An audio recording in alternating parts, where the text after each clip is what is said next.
안녕하세요. 뇌물알러러 이현주입니다. 이번 영상은 중국철학사 학원 제8장 수당의 불학 상 부분을 같이 정리해 보도록 하겠습니다. 위진 남북조 시대를 지나오면서 중국에 불학이 도입되었다고 정리했습니다. 후한 이후 꽤 오랜 시간 분열되어 있던 중국이 수와 당에 의해서 정치적으로 통일되자 불교가 남북조 시대보다 더 영향력을 갖게 되었다고 합니다. 이번 영상에서는 수당의 불학 상의 내용을 같이 살펴보겠습니다. 수당 무렵의 길장은 당시 도랑법사의 강론을 듣고 출가해서 가상대사라고 불렸다고 합니다. 길장의 이론은 이제라는 개념을 이해해야 합니다. 길장의 이제는 속제와 진제를 말하는 것인데, 속제는 세제라는 뜻으로 세속의 돌이라는 뜻입니다. 진제는 성제라는 뜻으로 최고의 돌이라는 뜻입니다. 이제를 말할 때 세 단계가 있다고 말하고, 이는 마치 땅 위에 집을 지어 올라가듯 점차로 잘못된 견해에 대한 집착을 버린다는 의미로 받아들여야 한다고 합니다. 불가학자들은 흥왕사의 도랑의 가르침을 받들어 세 단계의 이제 이론을 수립했다. 제1단계 이제는 유라고 말함은 세제이고 무라고 말함은 진제임을 뜻한다. 제2단계 이제는 유라고 말하고 무라고 말함은 모두 세제이고 유도 무도 아니라고, 즉 둘이 아니라고 말함이 진제이다. 제3단계 이제의 의미는 이제란 유,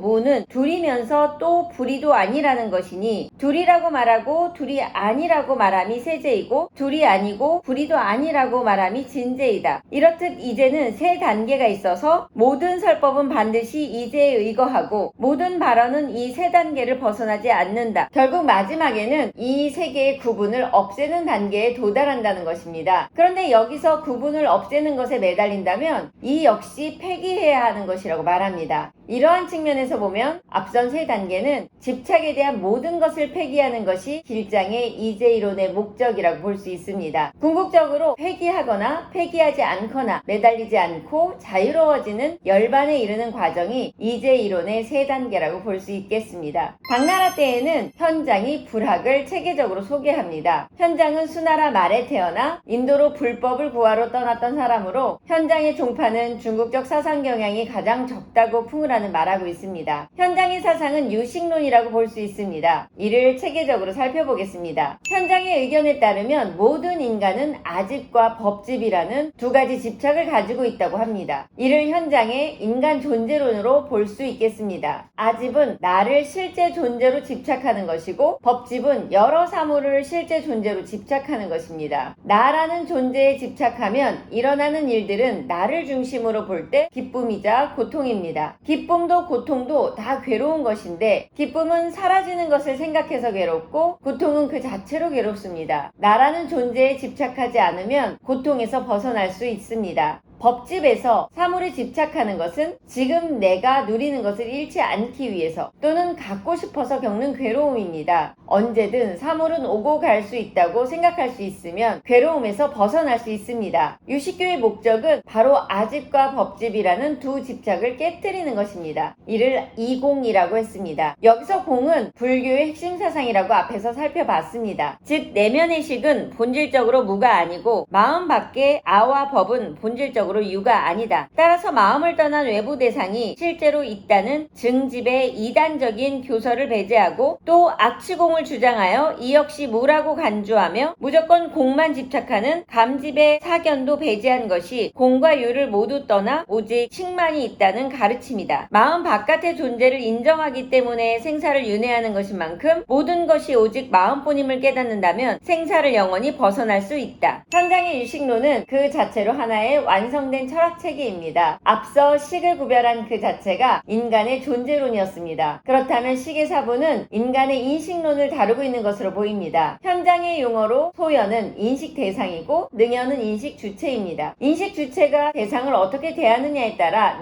즉 번뇌가 생긴다고 현장은 설명하고 있습니다. 그리고 인식 주체인 능연이 있기 때문에 인식 대상인 소연이 있다고 설명합니다. 이를 토대로 현장의 이론을 단계적으로 살펴보도록 하죠. 능변은 변화시킬 지킬 수 있음을 말하는 것입니다. 인식 주체와 대상이 서로 조건이 되어 자아에 집착하게 됩니다. 아르야식은 불교의 8식 중에 인간의 가장 근원적인 마음을 뜻하는 것이기 때문에 그에 앞서 자아가 사물 대상에 반응하는 것을 훈련해야 도달할 수 있는 깨달음의 경지라고 볼 수 있겠습니다. 그것을 깨닫기 위해서 우리가 이숙과와 종자식을 이해해야 한다고 현장은 말하고 있습니다. 아르야식 속의 제법의 종자에 대해서 모두 본래부터 있었고 혼습에 의해서 생긴 것은 아닌데 혼습의 힘에 의해서는 다만 성장할 뿐이다는 주장이 있다. 즉 일체 종자는 아르야식 속에 구비되어 있고 여타 식들의 혼습을 받아 비로소 생긴 것이 아니라는 말이다. 또 종자는 모두 혼습을 받고 생긴다. 소운과 능운 모두 아득한 옛날부터 있었으므로 모든 종자 역시 아득한 옛날부터 있었다. 혼습을 받는 것, 즉 아르야식을 통해 깨달음에 이르는 과정이 인과의 흐름임을 이해해야 한다고 말하는 것입니다. 여기에 누를 번뇌라고 했습니다. 누가 있는 유루종자가 있고 루가 없는 무루종자가 있어서 유루종자는 사람을 윤회하게 만들고 무루종자는 생사를 벗어나게 만든다고 말합니다. 무루종자는 사람마다 있는 것이 아니어서 사람마다 다 불성이 있는 것이 아니고 그래서 사람마다 성불할 수 있는 것이 아니라는 인도 불교의 특징이 여기에서 나타납니다. 지금 나온 말들을 이해하려면 불교의 육식과 이후 추가되는 두 개의 절차를 알아야 합니다. 불교에서는 눈, 코, 혀, 몸, 뜻, 의식의 육식을 설명한 다음에 대승불교에서 제7식으로 말라식을 그리고 제8식으로 아르야식을 추가해 깨달음에 이르는 과정을 설명했습니다. 여기에서 설명하고 있는 제2능변인 말라식은 바로 대승불교에서 제7식으로 추가된 것이었고 그를 위해 앞에 육식을 살펴보자고 풍우라는 정리하고 있습니다. 아르야식처럼 완전한 깨달음에 이르는 인간의 본원적인 의식 이전에 말라식은 항상 살피고 헤아리는 역할을 하는 것입니다. 그러다 보면 자아의 모습에 집착할 수밖에 없기 때문에 번뇌에 사로잡힐 수밖에 없습니다. 이렇게 대상을 분별하는 6가지 식이 바로 우리 감각인 눈, 코, 혀, 몸이고 여기에 인식을 작동하는 뜻, 의식이 더해지는 것입니다. 이로부터 아집이 생기는데 이것이 작동하는 방식에 대해 현장은 상세하게 설명합니다. 이를 이해하면 인간의 인식 구조에 대해 잘 이해하게 되어 집착에서 벗어나고 깨달음에 도달한다고 말하고 있습니다. 집착을 깨뜨리려면 자아와 사물을 모두 실제 존재가 아니라는 것을 깨달아야 한다고 설명합니다. 유식이란 식 이외에는 사물은 없다는 말로 식을 벗어나 실제 사물은 결정적으로 존재하지 않는다는 뜻입니다. 그러므로 유식을 이해하지 못하면 사물이 실제로 존재하지 않는다는 것을 알지 못하기 때문에 끝내 번뇌에서 벗어나지 못하게 된다고 현장은 설명하고 있습니다. 이에 대해 여러 반박이 있을 수 있습니다. 우선 우리가 인식하지 않아도 어떤 장소는 여전히 그곳에 있는데 이것을 어떻게 마음만 있고 사물은 없다고 말할 수 있냐고 반박할 수 있습니다. 또 한 가지는 특정 시간에 대한 것입니다. 눈앞에 어떤 공간은 특정한 시간에 인식하게 되는데 만약 마음으로 알아차림으로만 사물이 있다면 왜 언제든 원할 때 사물을 눈앞에 나타나게 할 수 없느냐는 질문입니다. 그 밖에도 어떤 사람들은 보는 것을 왜 다른 사람들은 보지 못하는지 모든 것이 마음 이외에는 없는 것이라면 우리가 감각하는 것은 무엇인지 반박할 수 있습니다. 이에 대해서 현장은 인간이 인식 주체로 대상과 반응하면서 만들어내는 현상에 주목해서 조목조목 반박했습니다. 외부 조건보다 그것을 인식하는 대상의 마음이 먼저 작동한다는 것으로 이해해 볼 수 있겠습니다. 이는 모두 우리가 도달해야 할 과정을 말하고 있습니다. 제법이란 모든 사물의 변화가 실제가 아니지만 실제와 비슷한 것들에 대한 모든 것입니다. 이러한 제법에 대해서 여실하게 알면 아와 법은 모두 공허하다는 것을 알게 될 수밖에 없다고 말합니다. 따라서 진여에 도달할 수 있다고 말하고 있어요. 진여는 진실이 영원히 그러하다는 뜻입니다. 맨 처음 현장이 유식론을 말할 때 우리는 아와 법에 집착한다고 했습니다. 이것이 인간의 기본 존재 조건입니다. 여기에서 벗어나려면 수행을 거쳐야 유식에 이를 수 있다고 말했습니다. 이 과정이 앞에서 살펴본 내용들입니다. 그렇다면 유식에 이르는 수행 방법은 무엇일까요? 현장은 5단계로 나눠 나눠서 설명합니다. 여러 보살은 시계의 모습과 속성에 대해서 가량의 단계에서 깊이 믿고 이해한다. 가행의 단계에서 점차 소취와 능취를 잠복시켜 없앰으로써 참다운 견해를 이끌어낸다. 통달의 단계에서 여실하게 통달한다. 수습의 단계에서 관찰한 진리에 따라 자주 닫고 익혀서 그 밖의 장애를 잠복시키고 단절한다. 구경의 단계에서 장애를 벗어나 원만한 진리를 깨닫고 온 미래를 통해서 유정의 무리를 교화하여 유식의 모습과 속성을 깨닫게 한다.